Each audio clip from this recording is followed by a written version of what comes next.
Hey Next Economy Now listeners, we're excited to announce that registration for our spring cohort of the Next Economy MBA is officially open. Beginning March 25th, 2025, this 9-month facilitated learning journey was created for listeners like you, the entrepreneurs, artists, community leaders, and other folks on the front lines of the next economy. Based on our 15 years of experience working with over 300 different social enterprises, we'll explore the pitfalls of the business-as-usual economy and dive into key business principles from a regenerative and just perspective, all while fostering the community and connection we need to stay resilient, inspired, and motivated in our movement for global change. Interested in learning more? Join us for a free intro session where you can meet course facilitators and hear from our amazing alumni to determine if the course is a fit for you. Plus, you can save 20% on tuition when you register before February 3rd during our early bird sale. Get started at lifteconomy.com/MBA. Thanks for listening, and now onto the show.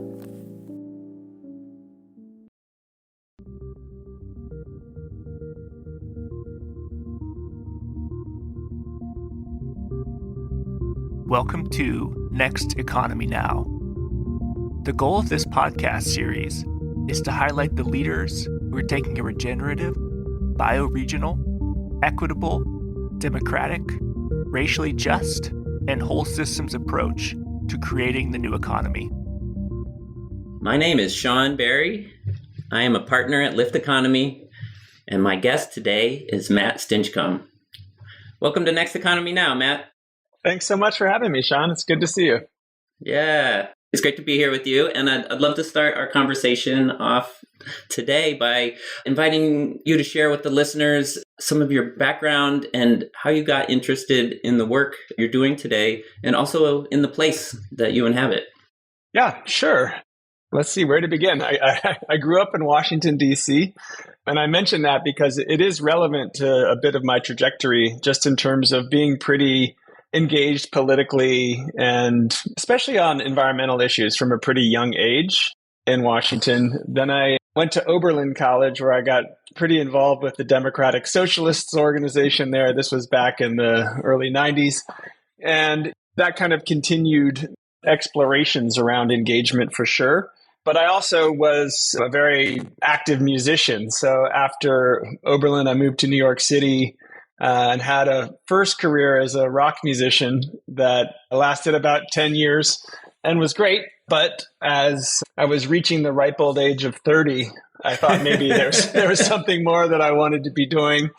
And just by chance, my roommate at the time had the idea for what would become Etsy.com and said, "Hey, come and get involved with this." And I said, "Well, I'm not a programmer. What can I do?" And he's like, "You can be the marketing guy. Just do what you did with the band." And so I did that, which actually, ironically enough, because I wanted to stop touring, I kind of immediately started touring for Etsy, going town to town and building up local Etsy street teams and doing all of that kind of stuff. And one of the other things that I did at Etsy from the very beginning on was focus a lot on our mission, vision, and values. And I became very inspired by first the work of E.F. Schumacher. I think right at the beginning of Etsy, someone sent me a copy of Small is Beautiful. And it was very eye-opening for me. And it resonated with a lot of things I was already interested in, and very much set the direction for where we wanted to go with Etsy, which was, how can we do business in a way that actually creates benefit for the people and places that are touched by the choices that we make in that business. And the founding impulse of Etsy was also very much kind of pro-ecological, anti-mass production, power to the artisans, these kinds of things. And so it worked well. And that kind of set me off. I could say E.F. Schumacher and Wendell Berry. And I remember reading, actually, we read right at the beginning of Etsy, Ben and Jerry's book called Double Dip, which was about how to run a values-led business. And so that kind of set me off on a journey. So I ran marketing communications at Etsy for, about the first 5 years of the company, and then moved to Europe to lead our international expansion there, and came back in 2012. And at this point, really realized that if we really wanted to do business in these ways that we always called business as unusual, right? Business as usual was destroying the world. Business as unusual could maybe have the opposite impact. We really needed to devote resources and attention to it. So I proposed the creation of a new team called Values and Impact. And for my last 4 years or so at Etsy, I ran that. And that was really about resourcing and paying a lot of attention to, and also measuring all of our social and ecological impact and figuring out ways that we could use our platform to have more benefit. That got us involved with the B Corp movement. I think that's when I met you back around that time, probably like 2013, 14, I don't remember, but yeah, 2014. Yep. Yeah. So that led to Etsy going public in 2015 as a B Corp, which I think was the first one to do it at that time. Maybe ever since, I don't know. And it also, Etsy going public enabled the creation of what we were calling Etsy.org at that time. And the idea behind Etsy.org was to build a business school for this kind of unusual business. And, it pretty quickly became clear to me that unless we were going a bit deeper than just, here's our carbon footprint, and here's some things that we can do, we were maybe going to get to a less bad version of something that was kind of inherently degenerative. And so what would it take to actually move beyond less bad? And so about, I don't remember how long, 6 months or a year into Etsy.org, I actually petitioned the board of Etsy to say, hey, can we take this thing separate from Etsy and change its name and change its focus a bit? And they agreed. And so I left Etsy.org at that time, and Etsy.org became the Good Work Institute. And we moved it up to the Hudson Valley, which brought me here. I'd lived here in the early 2000s during my band days. I lived in Saugerties and really fell in love with the region and was trying to get back ever since.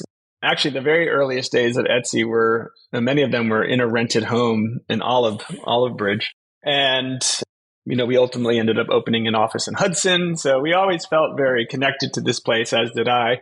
And one of the reasons was I did feel and do feel that there's a strong sense of place here. People are either drawn to this place because they are seeking a deeper connection to their communities and to the natural world. Or, there's people who've been here their whole lives or for many generations who I think are rooted very much in this place. And so my basic belief is that the root of all of the problems that we face in the world is disconnection. It's disconnection from ourselves, disconnection from one another, and disconnection from the earth. And so if you're not in relationship with the people and places in your life, it's much easier to kind of commit the atrocities that we do through our actions or through the work that we do. And so the idea of the Good Work Institute was to really root it in the relationships in a place. And that's when we started the fellowship program that you know well, and all of the other things that we've done. So I was at the Good Work Institute for 5 years.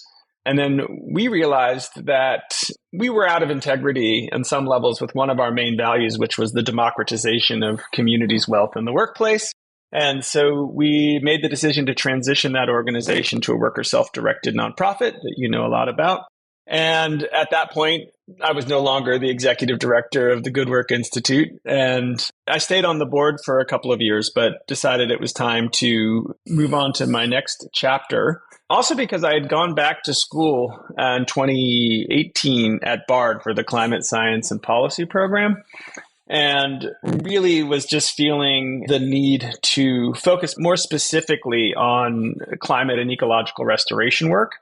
And so I teamed up with some good friends up here who felt similarly. And those initial conversations led to what is now called Partners for Climate Action. Not that exciting of a name, but originally we were the boat builders. I thought that was much more poetic, but people were confused, especially since there's so many river towns here. They're like, are you building actual boats? And I said, in a way, these are lifeboats, but we went with this. And so that's been the last, I guess we're coming up on 5 years of that now too. So yeah, and I'm happy to talk more about that, but that's, I guess, the not so short version of how I got to here. Oh, well, I love it. And yeah, thanks for taking us with you. And I'm just appreciating, right, your career as a musician, right, sharing your musical creativity, enjoying that with people. then moving on to craft, right, with Etsy and handmade things, and then kind of focusing into Etsy.org, Good Work Institute, kind of focusing in on place, Hudson Valley, and now this next layer or the next step of your career with Partners for Climate Action. So I'm just, the hits keep rolling. Yeah, thanks. Well, I will add too, there's a couple other little related pieces. One, I ultimately, and I guess I have been for a long time now, became the board chair at the Schumacher Center for New Economics. So that was really exciting because, as I mentioned, E.F. Schumacher was a big influence, and I got involved with that organization in 2012. And then a few years later, got involved with Hawthorne Valley Association, where I'm also the co-chair, and very rooted in thinking about, an organization that couldn't be more tied to its place and really looking at the regeneration of that place for 50 years now. And as an aside, there's another project that I launched with Martin from Hawthorne Valley and my friend Don Breeze, and that's PlaceCore, which was how do we cultivate a calling to know, love, and serve our places in younger adults. So that's another project that's going on here that's run by Don that I helped to get launched. Well, and I'm appreciating also the mix of legacy. I don't know. I mean, E.F. Schumacher, that's a while ago, right? Yeah, that was I think Buddhist Economics, which is an essay in Small is Beautiful, which was very influential for me. That was 1969. And the Schumacher Center has been around for 40 years and Hawthorne Valley has been around for 50 years. So there's this beautiful legacy piece, right, of things that were here, before you came, that now you're transitioning into this, in this critical moment. So speaking of the critical moment, what is the moment, especially here in the Hudson Valley, especially ecologically speaking, because I know that's one of the focus. Well, this is actually a project that I'm working on right now to really understand what are the specific threats here? What are the specific areas for hope? Who are the organizations that are actually trying to counter these threats? And what do they need? How can we better resource them to actually be able to make a real difference? That said, I think, sadly, the Hudson Valley is not immune to the great number of ecological challenges that the world is facing right now. In particular, as an organization, Partners for Climate Action has been focusing a lot on forest health. And the reality is that our forests are very unhealthy, actually. And there was a time about 100 years ago when much of the Hudson Valley and the Catskills were essentially absent of trees, right? They'd all been cut down for tanning or grazing or building things or fire, whatever it may be. A lot of reforestation happened in the subsequent 100 years. But what's also happened is that, nature's gotten so out of whack that we have massive problems with deer overpopulation. We have massive problems with invasive species, hemlock williadolja, you name it, it's here. And the challenges is with the deer overpopulation, we're losing the understory. And so our forests aren't regenerating. So as these trees reach their natural end of life, and that's also accelerated by climate change. So of course, will be the species of trees that are here. We're seeing our forest transition into invasive shrubland because the deer aren't browsing on the invasive species, in which we have a lot of those here, and they're eating everything that needs to be here, which of course has a cascading impact on all the other species that require those plants to survive. So another area of focus for us is native habitat, biodiversity. So we've been doing a lot of work around pollinator health. We launched a project last year called Pollinate HV, which is meant to specifically educate people on how to best support the most at-risk pollinator species in the Hudson Valley. So there's all sorts of instructions on how to plant, what to plant, when to plant. And we also just recently launched a new partnership with the Hudson Valley Seed Company to commercially offer seeds to the plants that specifically target those most at-risk pollinators here in the Hudson Valley. We also launched another project called the Library of Local.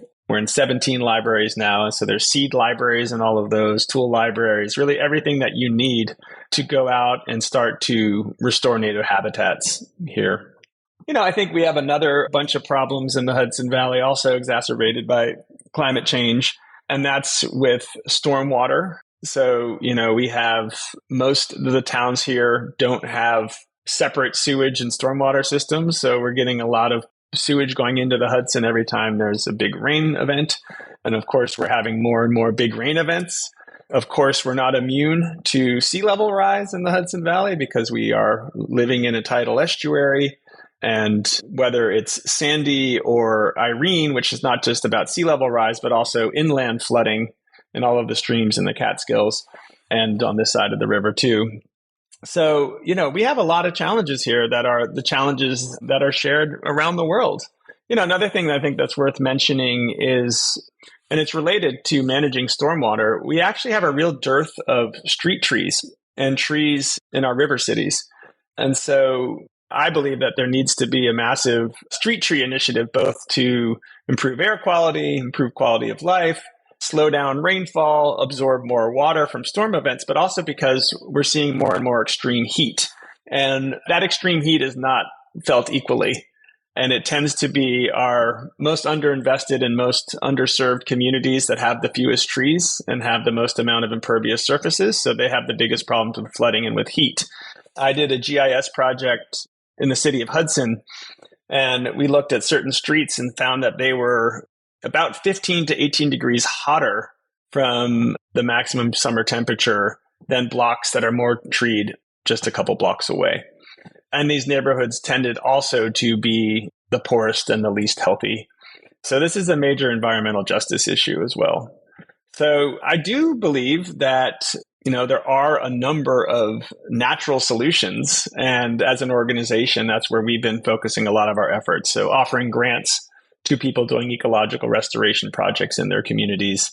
And we actually have, I don't know when this podcast is going out, but we have one RFP that's open right now, and it ends at the end of this month, October. But there is money available for people who want to roll up their sleeves and get their hands dirty and get to work working on their places. And, in terms of how I'm spending my time now, it's really, as you said, like trying to understand what are the threats and what are the solutions that are specific to this place and actually honor this place. And how do we raise the financial resources to give to the people who are actually trying to do this work so that we can accelerate action here.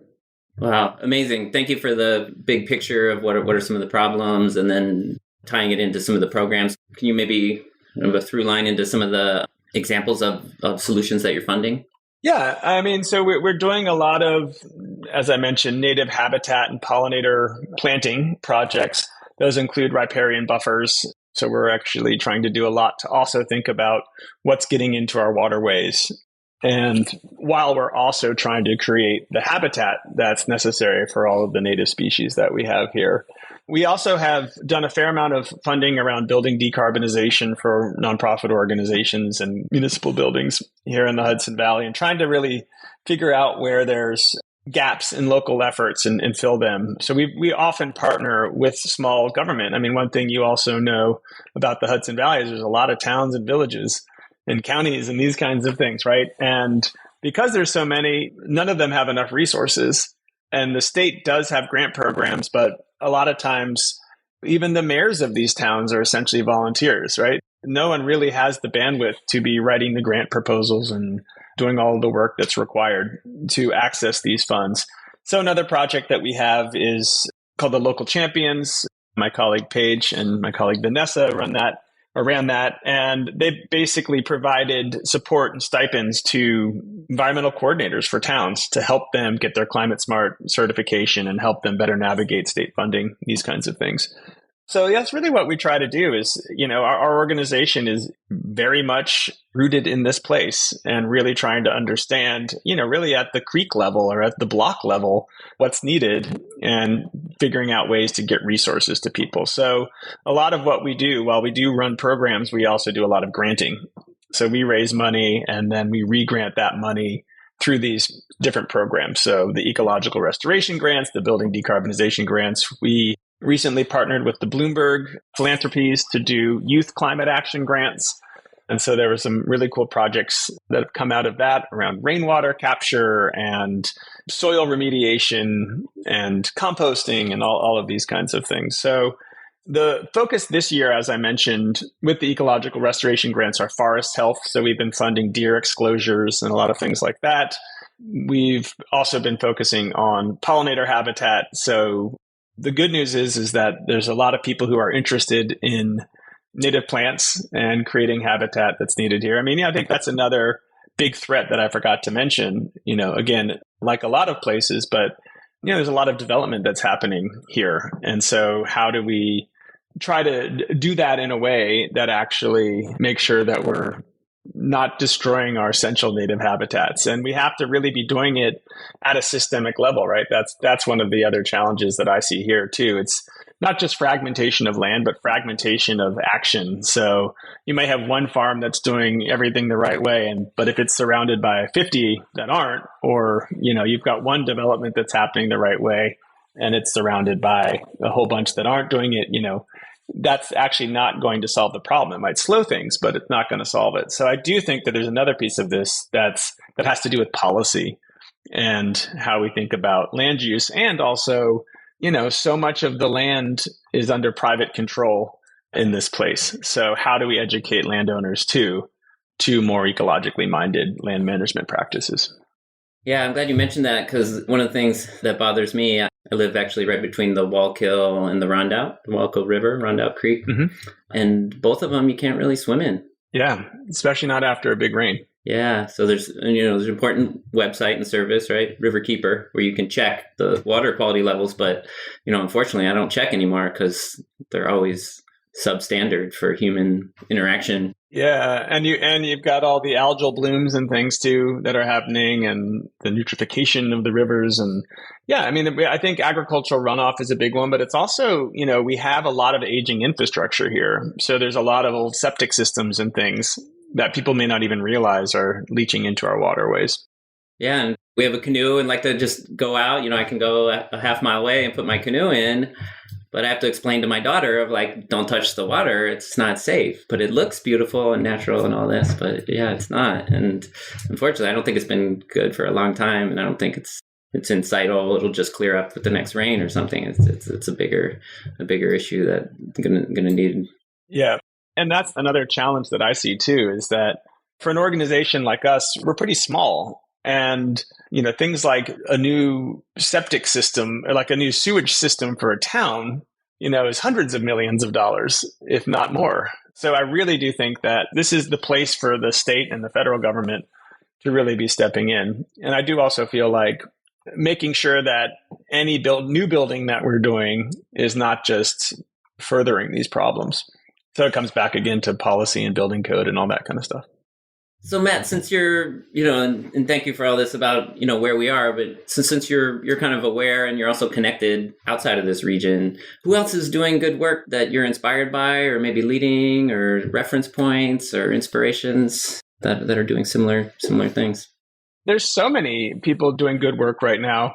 I'm inspired by efforts that I'm seeing all around the world. I think that there's a lot more people waking up to this notion of the importance of kind of bioregional thinking and thinking in systems, in places, looking to, all right, as an organization, we're focused on the estuary watershed of the Hudson, right? What happens because we live in an estuary where the river's flowing in two directions, right? If someone pollutes the water in Poughkeepsie, people in Kingston are feeling it. If someone pollutes the water in Kingston, people in Yonkers are feeling it, right? So we're all really are connected, and we need to be thinking in these systemic ways. So I'm encouraged by a lot of what I'm seeing out there in terms of people really just like rolling up their sleeves and saying, all right, we got to start to dig into our own places, because we can't wait for anyone to come save us. We can't wait for some technological solution that's going to save us all. And so, in terms of specific organizations, I mean, I think you already mentioned one, Riverkeeper is doing a lot of amazing work. I think Catskill Mountain Keeper. The other thing that I've really learned through Partners for Climate Action is that so much of the ecological action that happens here is really done by volunteers. It's people who are part of their climate smart community or their conservation advisory committee or whatever it may be. It's just people in towns who care a lot about their places. And those are the people that are applying for our grants too. And what's encouraging about that is it's not the $200 million sewer infrastructure project. It's the $2,000 deer exposure, and it's really fueled by citizens. And so one of the things that we're working on is really trying to understand, who are these people? Like, what is the size of that force and what do they need, right? If you're essentially a volunteer organization and you're getting by on a few $1,000s a year, what if we could get you more resources? What difference could that make? And the other piece of this for me is that it feels really hopeless and daunting. Like when you read the news now, right? That it feels impossible. Like there's nothing we can do. All of the noise around the election isn't helping anything, but we really believe that the antidote to this despair is local action. It's meeting your neighbors. It's rolling up your sleeves. It's digging into the soil in your neighborhood. And I also think that ultimately is the solution, right? That we actually, it needs to go back to that thing I said at the beginning, right? It needs to be about reconnection and connecting to our places and like shifting a view where we see ourselves as separate, or we see our success as separate from the success of the people and the places around us. So how do we actually shift that relationship? I mean, the challenge, of course, is that we don't have a lot of time, and a 1-acre pollinator garden isn't going to actually like move the needle. But if we stop looking for, that small number of very big things and start to focus more on a big number of small things, like that's actually how we're going to make the change. I love that. And it's actually, it's something that, I haven't said it on this podcast, but Matt and I know each other for a decade now. And I was in the Good Work Institute fellowship program, which was wonderful for me. And it's something that, I heard you start saying at that time of nobody's coming to rescue us, right? And I think it's just really, really important realization because there is this kind of disempowered stance of, well, just pay attention to the news cycle and maybe vote in presidential election once every 4 years. But really, that isn't going to change things. No, I mean, we still have to do all of those things, right? Like it's a yes and. Yeah, I mean, and it's great that the Inflation Reduction Act, moved tons of money into these things. And it's not enough. And this is the challenge of our time, right? It's what the people talk about, the poly crisis, right? Like it's a racial crisis. It's a economic crisis. It's a climate crisis. It's a biodiversity crisis. It's all of these things, and they're all related. And they're all connected. And so, yes, we have to shift everything, which is, that's what I so appreciate about the work that you do, right? It's like we have to actually change the whole economy and our thinking behind it. And you started with our self-identity, so do I identify as the independent economic actor? No, it sounds terrible. Yeah. I mean, hence the loneliness epidemic, it's like, yep. From what I can tell, people have mostly been captured. Everybody's segregated in a separate living space with a separate economic reality, and there takes up their entire lifetime career, Yeah. I mean, it's tricky, right? I get it, because it's like, I always talked about it at Good Work Institute. It's like we're both the perpetrators and the victims of this system, right? And it's hard. You got to pay your rent in this economy, and things are really expensive. And it's a big shift, because I feel like the kind of dominant thinking of the American rugged individualism and all of these ideas are so entrenched. Actually, one of the things that you mentioned before we spoke around what books are inspiring you and what kinds of things. I've been reading 1776 by David McCullough and learning about the war for independence in this country. And it's super interesting, actually, just to think of it now, how have, some of the ideas that were really just germinating at that moment still with us today. And it feels like an interesting book to be reading right now. I also had to stop just reading climate news because it's bad. And I also have been enjoying novels. I didn't have time to read it, but I listened to Anna Karenina this summer. And that was a really nice relief. That's a beautiful book. Yeah, so just something to not directly on the topic, but expand into the canon of great literature. But just kind of following that thread of nobody's coming to save us. So then focusing in on place and then focusing in on action. And there's a combination of the local level of action that also solves the isolation epidemic, right? Because, okay, get out and meet your neighbors and plant a garden together and organize your local community center and, see what we can do. One of the things that actually, that I'm very excited about is I think the last time we saw each other was on the schooner Apollonia, right? So local sail freight, which a great example of something though that's inspiring and also right for this place and is a real opportunity. And I know you're involved with that organization and with Andy Wilner, and people are thinking about, all right, like what's the waterfront look like? Do we have the amenities to support carbon-free logistics, but also do we have the skills in our community, right? Are there people who know how to do these things? Well, and you mentioned Andy. One of the important parts of his Riverport vision is just reinvigorating the Riverport as a cultural center. Yep. Right? It used to be, if you were a young person, well, that's where you would go. Yep. You would go to the dock and see what's going on and what ships are coming. And if you're lucky, maybe you'd get on one and you'd go have an adventure and you'd come back and, you'd have something to say about it. And there'd be a there rather than, when I mentioned sail freight to people don't know what I'm talking about, right? It's like, but what? And it's okay, you can move cargo by wind, the old-fashioned way. And it's so out of the idea that people can't grasp it until, there's a longer, there's actually a boat that's carrying cargo. Oh, but why would they do that? Yeah. I mean, but I think it's like another form of disconnection, right? Like, I'm not saying everyone is in this thing, and I'm just as much guilty of this as anybody else, but like, we don't always think about where our things are coming from or how they get there or what is the cost socially or ecologically to order something on Amazon and have it here in 2 days or 1 day. That comes at great expense to the world. It comes at great expense to maybe some working conditions for someone. It comes at great expenses to the environment. And you probably don't need whatever it is in 2 days, but it sure is convenient. And so we're not even really thinking about that. It's just we're so busy. You're like, I need that thing. I'll just get it on Amazon. And I certainly do this. Great, it's here in a day. All right, cool. And then it sits, on your desk for 5 days without even opening it, Sure. Yeah. And then you don't feel the impact and Amazon's not letting you know what degree you've contributed to which problems based on where the minerals came from and the whole supply chain of everything. And then you can lament, like shops being boarded up downtown. And there's a direct connection between those two things. Well, and also for your work. So then we can go down to the library and get some local pollinator seeds and some tools, right? And we can go together with some friends. We don't have to buy it. We can go and plant those and then grow some new plants and support the local ecology. Yeah, I mean, and actually that's, to me, where another part of the Library of Local project that I didn't mention is that these libraries have programming every month on these topics.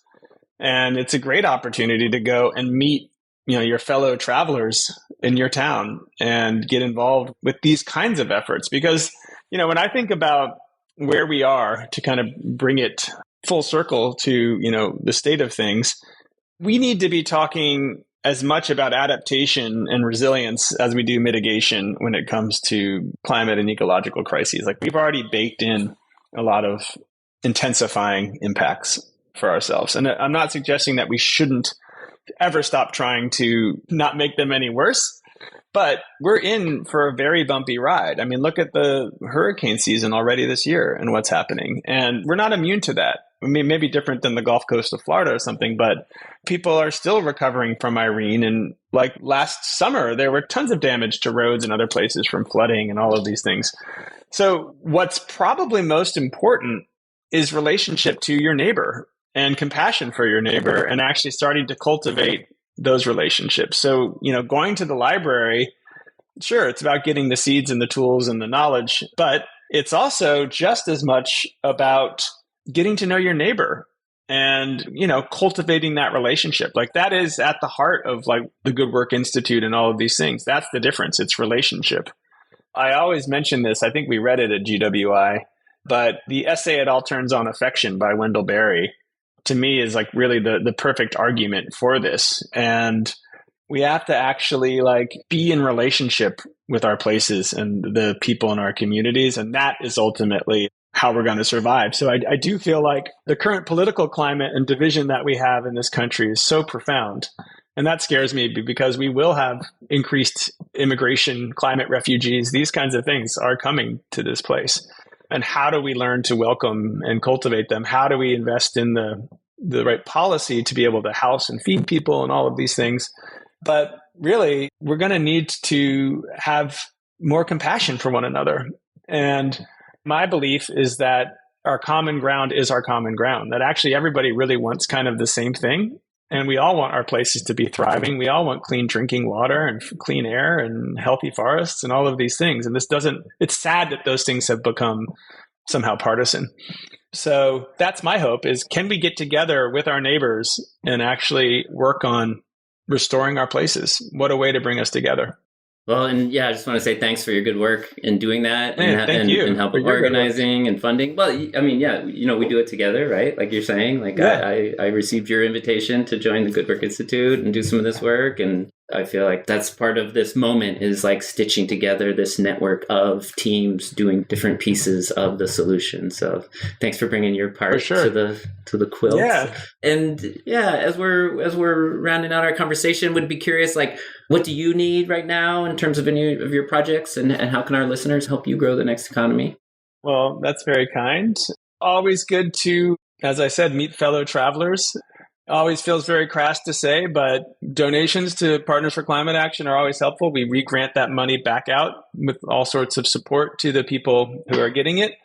And also just encourage us all to roll up our sleeves and get to work. One of the oft quoted, but one of my favorite quotations was from a professor at Oberlin and great writer named David Orr. And he talks about the idea of hope. And he says, hope is a verb with its shirt sleeves rolled up. And I've always really appreciated that. It's not hopeless. And if we all just roll up our sleeves and get to work, then there's a lot of reasons to be hopeful. So that would be my encouragement. And that's the feel. Let's get together and get to work. Go do some good work together. Awesome. Yeah. Roll up our sleeves and get to work. I love it. Where can folks learn more about your work? You can go to, climateactionhv.org. And there's always activities and events coming up. And you can learn more about what we're doing. And there's so many good places, but I guess that's a place to start. Perfect. Okay. Any last thoughts? No, just thank you for having me. And I appreciate all that you do. Thanks, Matt. It's great to be here in the Hudson Valley with you. And, I feel like a decade in, we're seeing some things develop here. So it's, it's exciting to be a part of. That's right. A lot's happening. Yeah. All right. Well, I'll see you around the river. Excellent. All right. Thank you, Sean. Next Economy Now is a production of Lift Economy. To listen to all of our episodes, go to lifteconomy.com/podcast. That's LIFT economy.com/podcast. You can also sign up for our monthly newsletter at lifteconomy.com/newsletter. Please also rate and review our podcast on iTunes, Spotify, Stitcher, or wherever you get your podcasts. Thanks for listening.